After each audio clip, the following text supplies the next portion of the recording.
Hello and welcome everyone to a new video on your channel Mr. Tech Tips. Before watching the video, don't forget to subscribe to our channel and don't forget also to like this video. In today's video, I will show you how to add bio on your WhatsApp.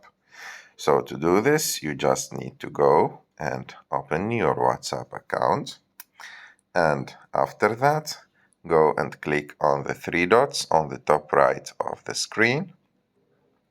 And after that, click on Settings. And as you can see, your bio is the text that you can see on the top of the screen under your phone number. So to edit it, you just need to click on like that bio.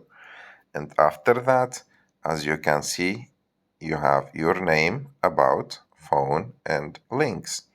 So to edit your bio, you just need to click on it.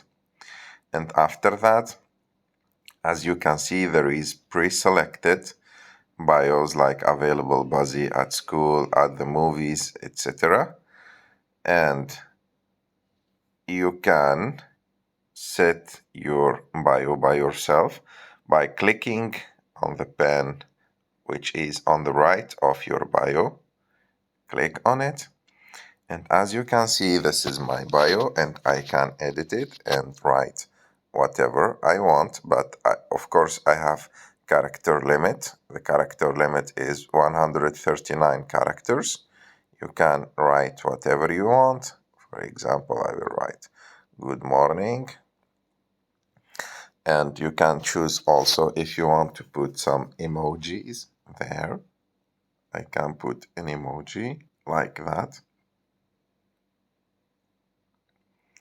And of course, you need to save it. For example, I will put the emoji and click save, and you can go back and edit it as you like, and click OK, and it's done. Like this, you can edit your bio on WhatsApp. I hope that you like this video. If you like this video, don't forget to subscribe to our channel. Don't forget to like this video, and see you in the next one.